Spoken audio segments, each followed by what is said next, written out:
Bima udah mulai punya feeling atau firasat yang jelek. Walaupun memang nggak kelihatan cuy, maksudnya nggak bisa kelihatan jelas gitu. Di balik kabut tipis ini tuh selalu ada sekelebatan yang entah apa itu. Assalamualaikum warahmatullahi wabarakatuh. Balik lagi di channel Samsul Mister Horror. Dongeng horor gua kali ini gua bakal nyeritain lagi tentang Gunung Salak. Buat kalian yang penasaran dengan ceritanya, kalian wajib tonton video ini sampai habis dan jangan lupa like, comment, subscribe dan share video gua ke banyak orang. Dan buat kalian yang mau ikutan open trip, kalian bisa lihat di Instagram gue di sini, dan buat kalian yang mau lihat video vlog gue juga, kalian bisa lihat di sini. Dan gak usah banyak basa-basi lagi, kita mulai ke segmen donor. Dongeng horor dimulai.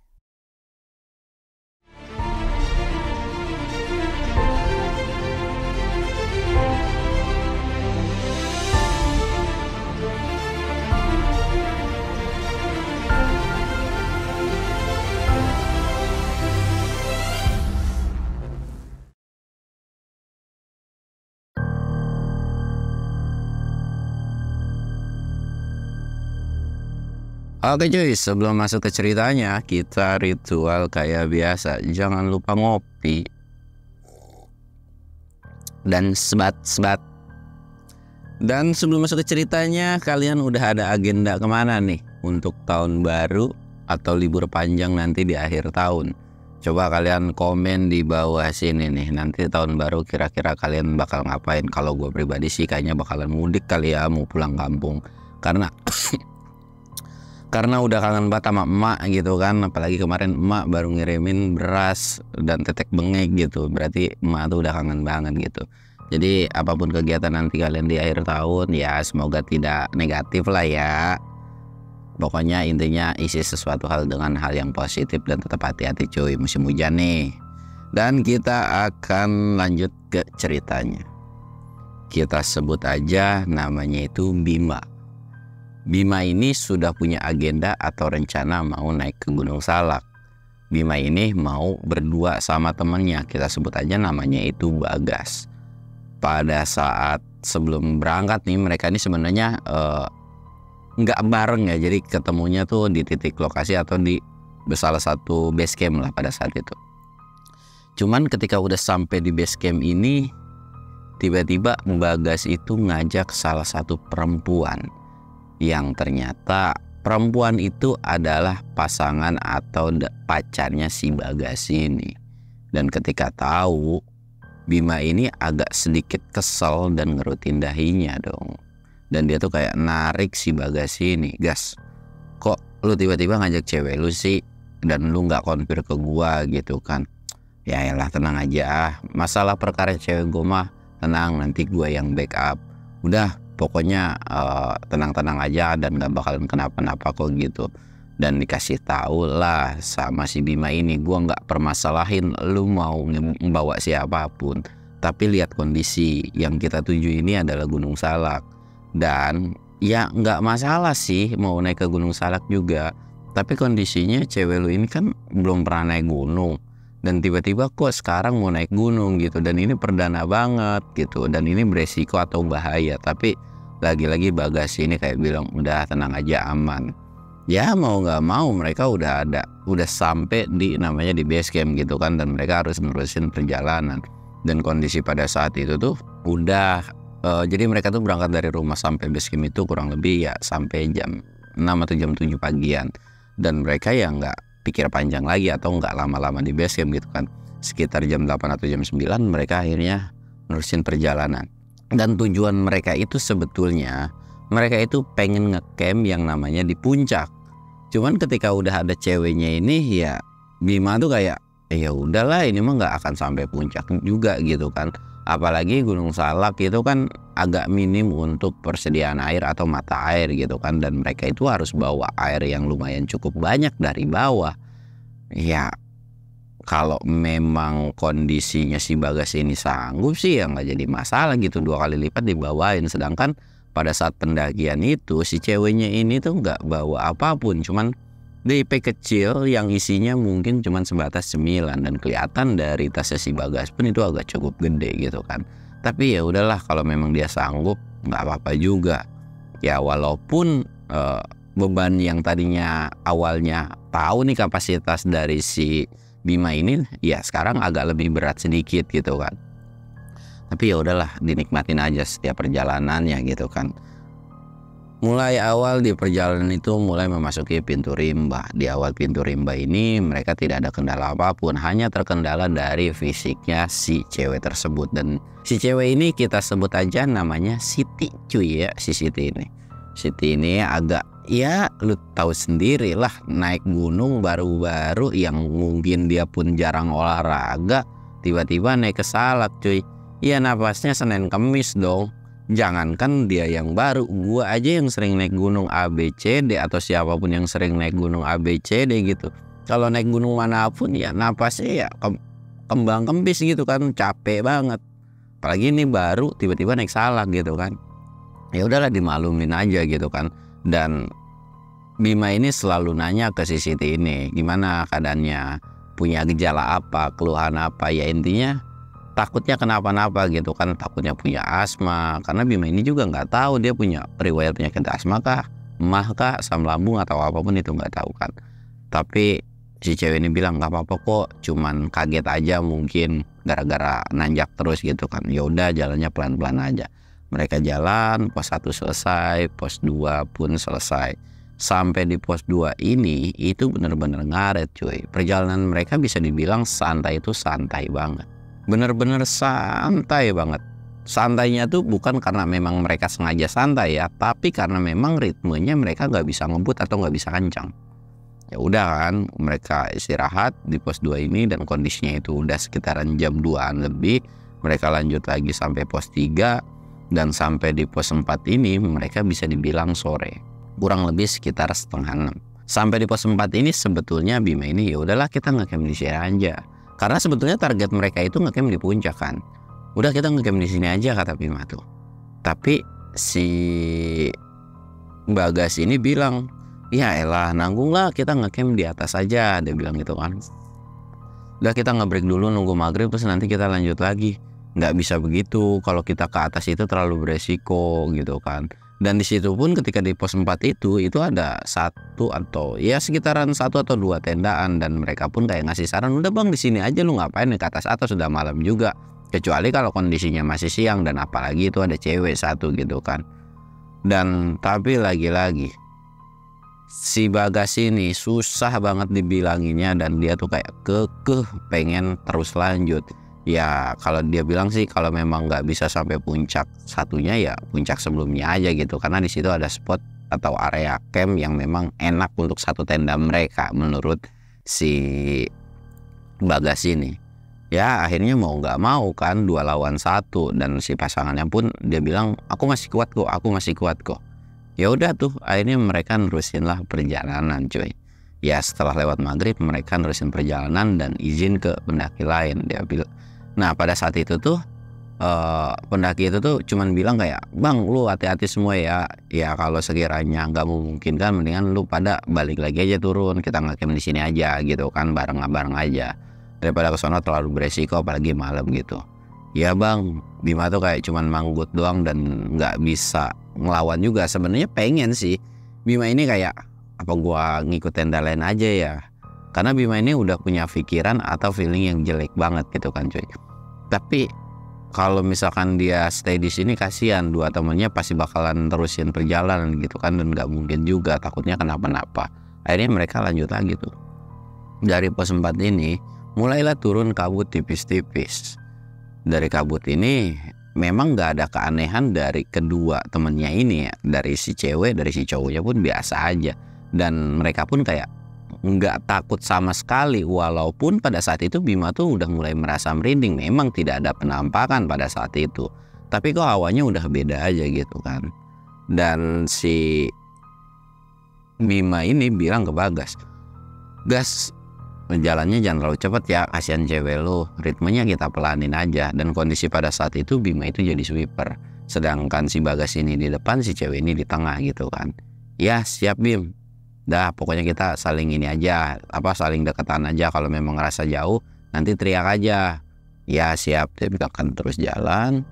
Nah dari kabut tipis-tipis ini Bima udah mulai punya feeling atau firasat yang jelek. Walaupun memang nggak kelihatan cuy, maksudnya nggak bisa kelihatan jelas gitu. Di balik kabut tipis ini tuh selalu ada sekelebatan yang entah apa itu. Memang tuh nengok kiri kanan kan. Cuman perasaan gua doang kali ya. Jalan lagi tuh.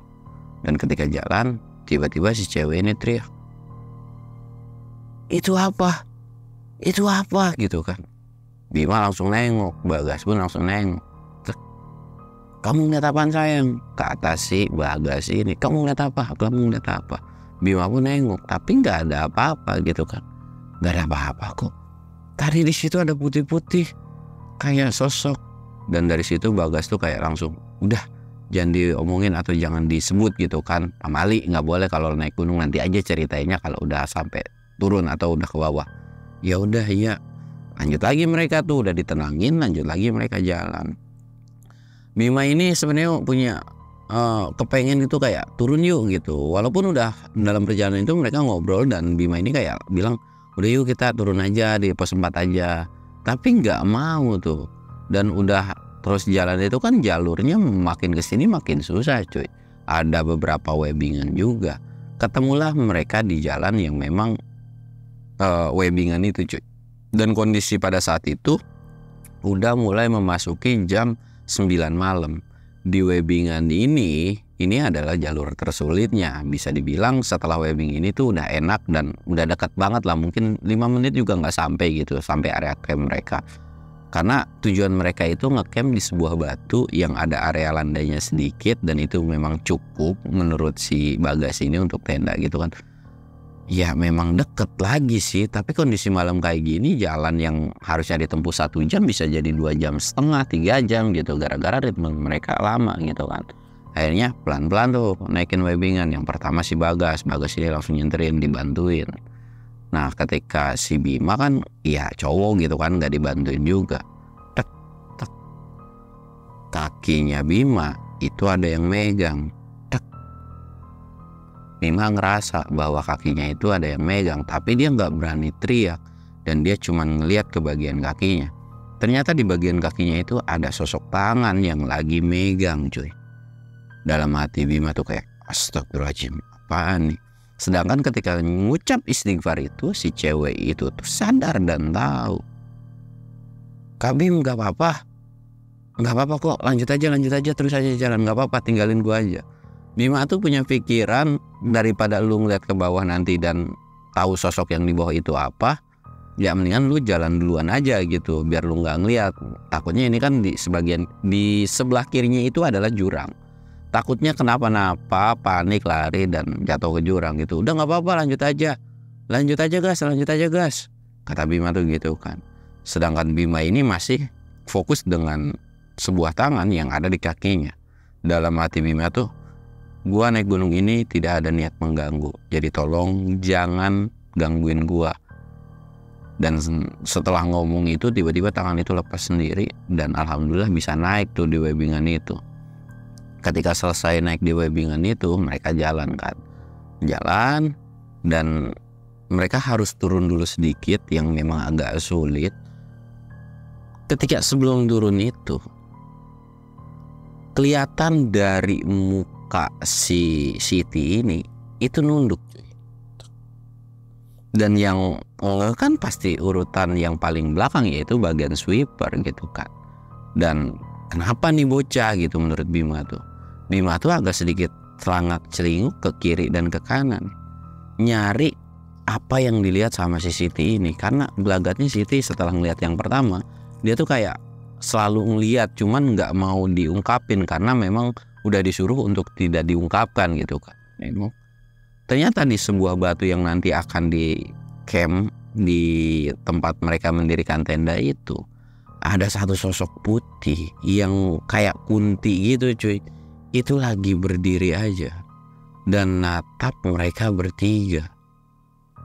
Bima tuh cuman bisa istighfar dan bilang ke si Bagas ini, gas, yakin kita bakal ngecamp di bawah situ. Udah yakin di situ enak, nggak ada angin, nggak kenceng juga, jauh dari pohon, dan nggak ada resiko lah gitu kan. Ya memang sih nggak ada resiko, tapi nggak ada yang lain apa gitu kan. Udah nggak apa-apa, tenang aja gitu kan. Ya sudahlah. Akhirnya mereka turun dan Bima ini nyuekin si sosok tersebut, walaupun sosok itu tuh terus ngeliatin cuy. Dan ketika ngedirin tenda pun udah sampai, Bima ini selalu ngeliat ke bagian batu tersebut. Nggak kelihatan si sosok tersebut karena kehalangan gitu kan. Ya dalam hati Bima, semoga aja sosok itu nggak neror kita bertiga nih. Dan semoga aja memang ini tempat yang paling aman gitu kan. Setelah selesai mendirikan tenda, jadi kondisi si tenda itu adalah bagian bagian mulut tendanya itu bagian ke bagian jalur. Jadi dari batu itu tuh ada sebuah coakan yang orang bilang sih itu kayak goa, sebenarnya bukan goa juga sih karena kedalamannya itu nggak terlalu dalam lah. Kalau misalkan kita masuk pun ya masih masuk, tapi untuk badan-badan yang kecil gitu kan. Di situ mereka selesai ngedirin tenda dan akhirnya mereka coba masak-masak lah. Mereka masak-masak santai gitu kan. Dan ketika lagi masak-masak, yang awalnya itu yang masak itu kan Bima itu masak ngedenger suara langkah kaki kayak orang turun dari webbingan. Jadi kondisi si turunan tersebut atau area tendanya itu tuh ada jalur yang memang pakai webbing, dan kalau misalkan turun pun kalau orang yang mungkin bisa ya loncat, agak mau turun dikit tuh kayak loncat druk gitu. Nah itu kedengeran dek. Dalam hati Bima, siapa? Ada yang ngecamp puncak juga nih. Dilihat ke samping itu kan, nggak ada siapa-siapa. Cuman feeling doang atau cuman suara angin kali gitu kan. Terus aja masak-masak. Nah lagi masak-masak ini, Bima ini nyanyi cuy. Ya nyanyi untuk menghilangkan rasa takut gitu kan, nyanyi. Dan sedangkan mereka berdua tuh kayak asik bercanda aja gitu. Nah hal yang paling ngeselin atau yang paling males itu ya akan terjadi seperti ini gitu. Kita tuh naik ya bareng-bareng bertiga, ya kita ngobrol bertiga gitu. Jangan yang lu naik gunung malah jadiin pacaran gitu kan. Ya udah ngobrol aja gitu. Tapi ya mau gimana, udah tahu perwatakan dari si Bagas ini gitu kan. Dan ketika lagi kesel gitu tuh kayak, gas bantuin apa ini masak, lu berduaan aja, bantuin dulu, nanti udah selesai masak baru terserah lu dah. Iya lah cuman begitu doang kata si Bagas tuh gitu. Akhirnya Bagas ini bantuin lah masak.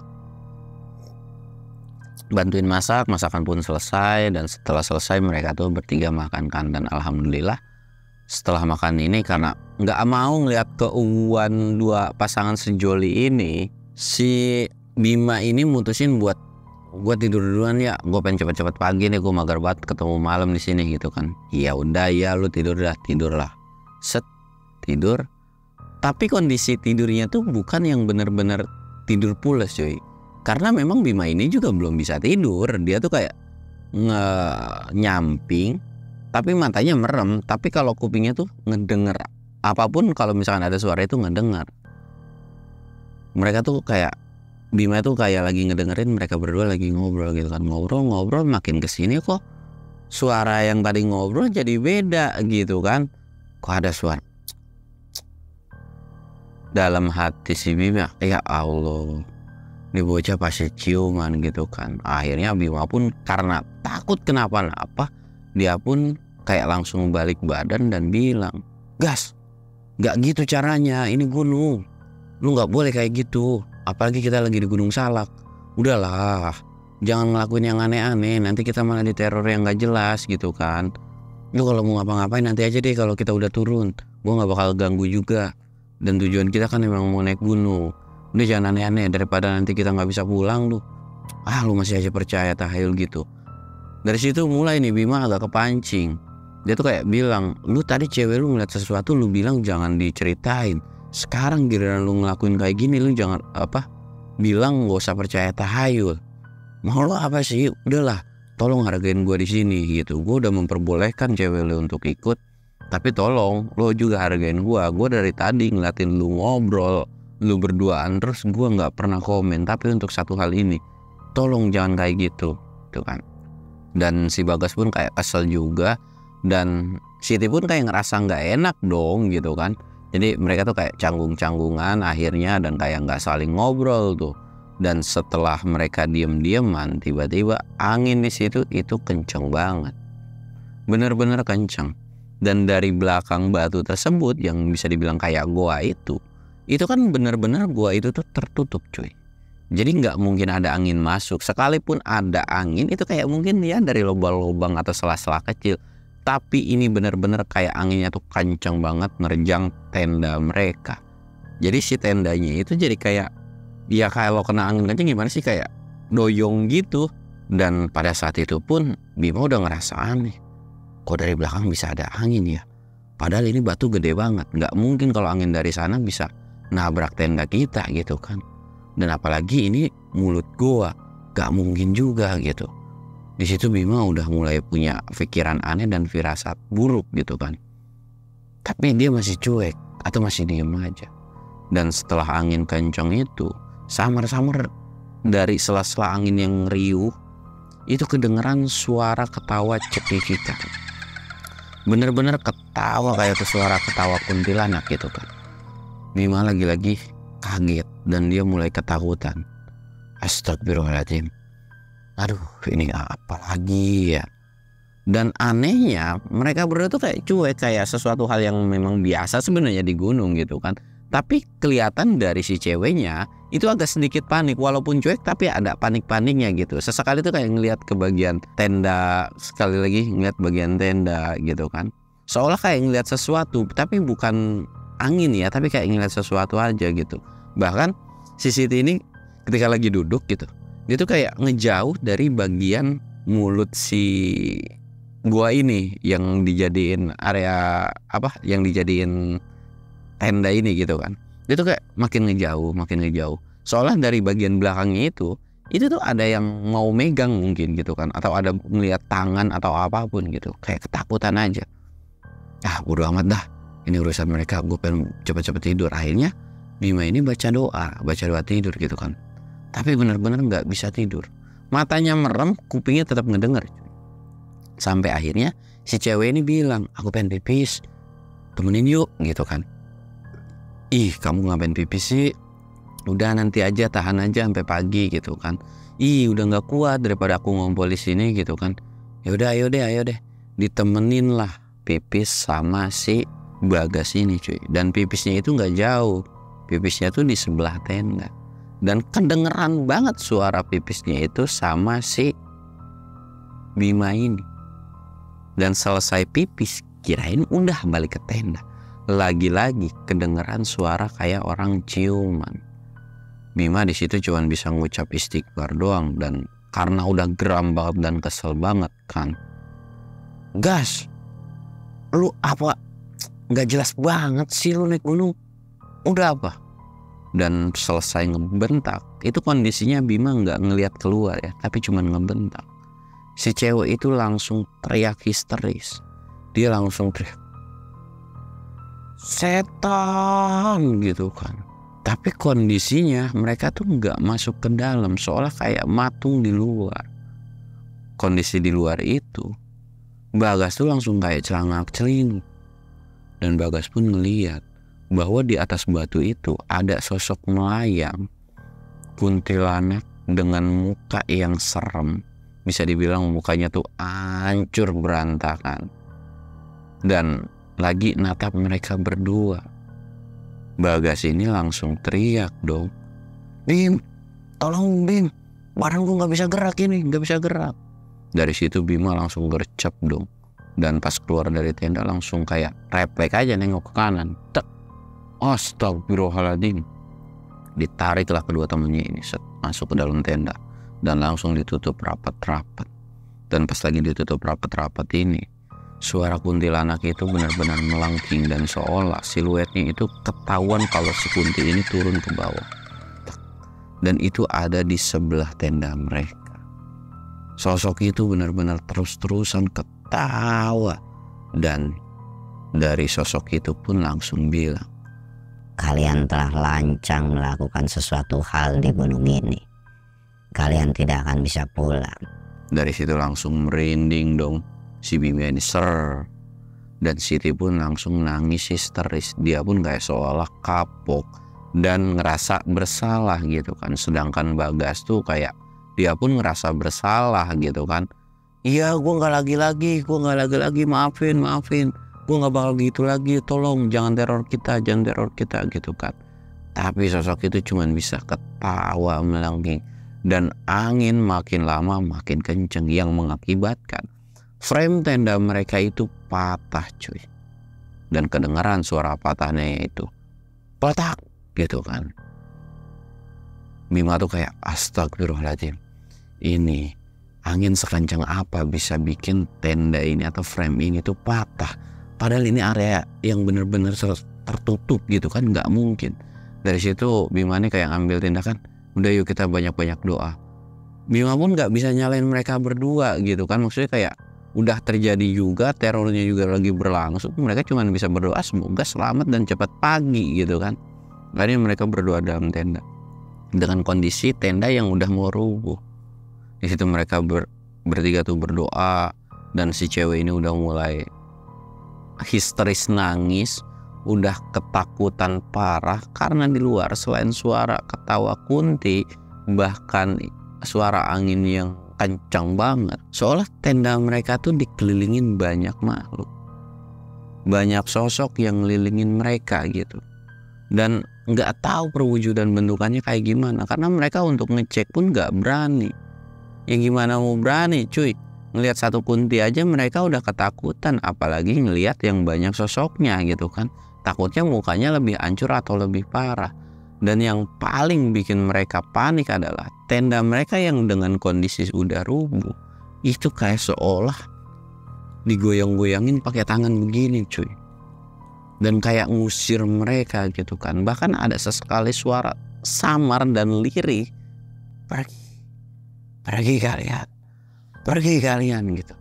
Tapi suaranya tuh benar-benar kecil dan lirih gitu. Dan Bima pun ngedengar suara itu, tapi kayak samar-samar aja gitu kan. Tapi karena kejadian itu nggak bisa dilewatin dengan begitu aja kan, Bima ini cuma bisa teriak, tolong maafin kelakuan kami, tolong maafin kesalahan kami nggak bakal ngelakuin gitu, tolong jangan teror kami niat kesini untuk naik gunung. Tapi teror itu terus berlangsung, bahkan sampai akhirnya itu ada suara pohon tumbang kerap. Dan suara pohon tumbang itu benar-benar ada di samping tenda mereka. Di awal itu gue ngasih tahu bahwa di situ tuh nggak ada pohonan, tapi bukan berarti jarak beberapa meter tuh nggak ada pohon. Ya intinya kalau misalkan mau tumbang pun itu pasti akan jatuh ke bawah, karena di sebelah kanan itu bibir jurang dan di balik batu pun itu jurang, walaupun ada pohon gitu kan. Tapi nggak mungkin kalau tumbang itu bakal nimpa tenda mereka, kemungkinannya itu pasti bakal jatuh ke bawah lah. Tapi ini pohonnya tuh kayak tumbang ke mereka. Mereka bertiga itu panik karena gak dengar suara pohon tersebut. Akhirnya Bima ini bilang, yuk keluar, kita harus keluar. Nggak bener kalau dalam tenda tiba-tiba ada pohon rubuh, nanti kita malah kenapa-napa. Mereka keluar dong.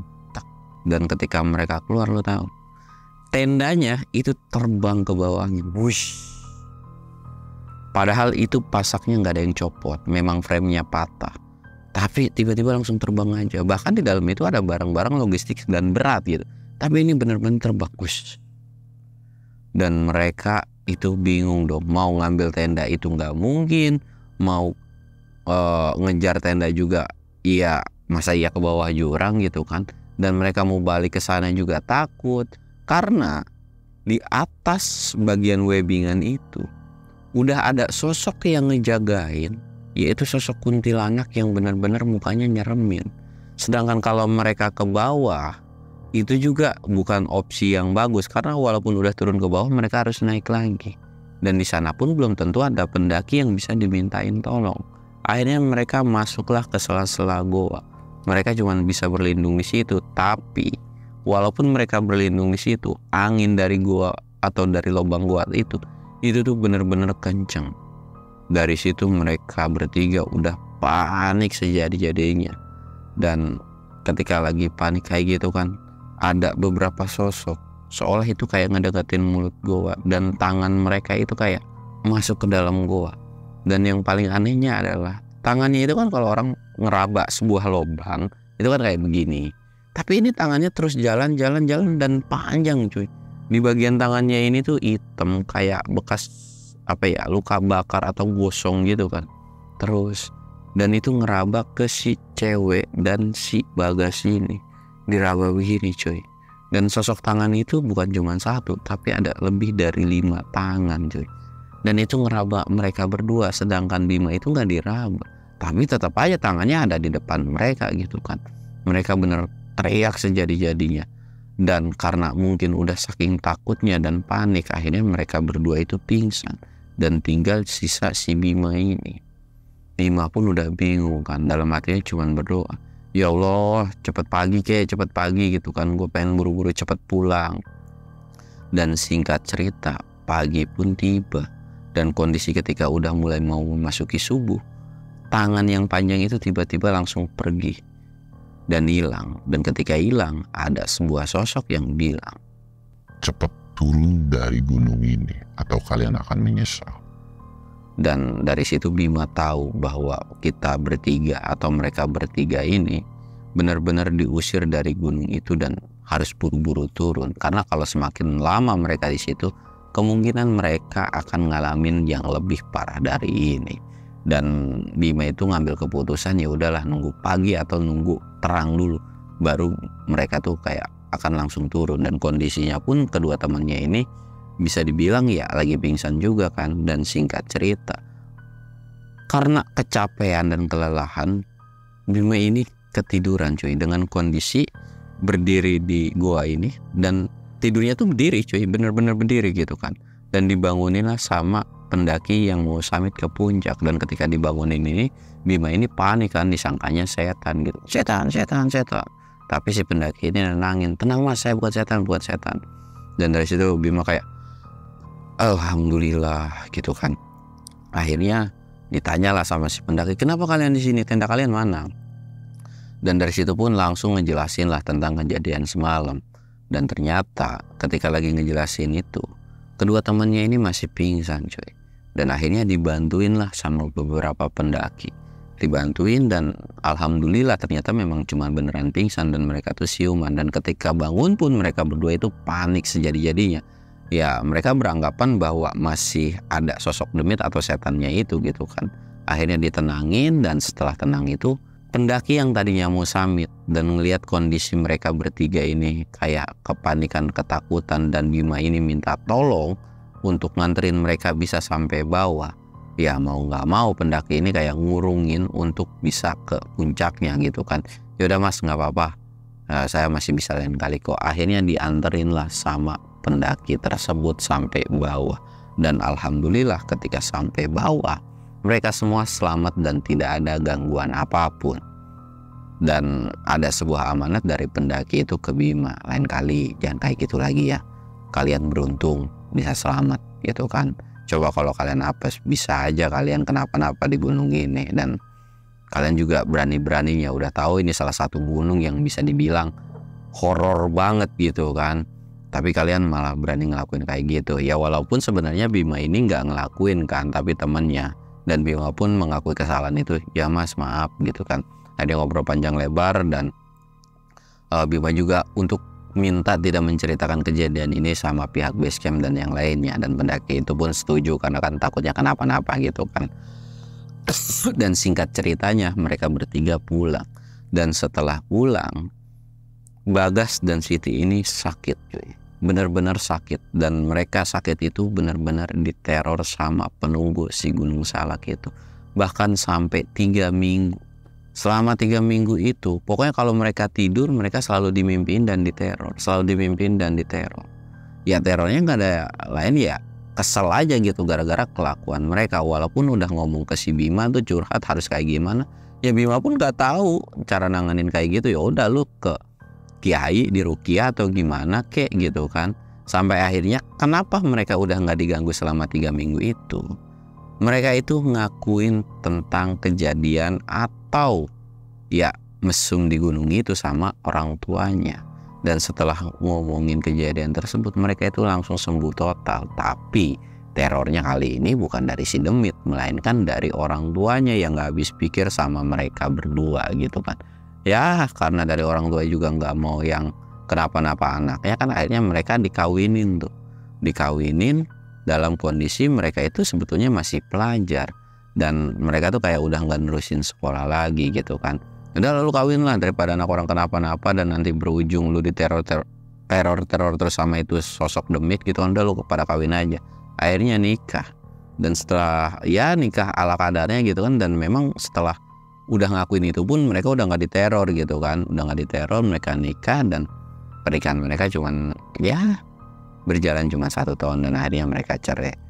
Dan dari kejadian itu juga banyak pelajaran sih. Dan Bima pun kayak udah mager tuh ngajak-ngajak si Bagas lagi buat naik lagi. Karena itu sebuah pengalaman yang memang seharusnya tidak dilakukan pada saat itu. Jadi kayak gua gak mau nih ketemu sama pendaki atau temen yang suka naik terus bawa pasangannya gitu. Itu tuh udah kayak harga mati buat si Bima ini gak mau lagi. Ya kalau mau naik ya udah naik biasa aja. Kalau mau sama pasangan pun ya udah rame-rame gitu, jangan yang nyari kesempatan dalam kesempitan gitu kan. Dan ceritanya cukup sekian cuy. Pelajaran yang bisa diambil adalah ya jaga tata krama dan etika aja ketika naik gunung. Walaupun kita nggak tahu lah ya, maksudnya di sana tuh ada penunggunya atau enggak, tapi kan tidak etis juga kalau kita melakukan sebuah hal mesum di gunung cuy.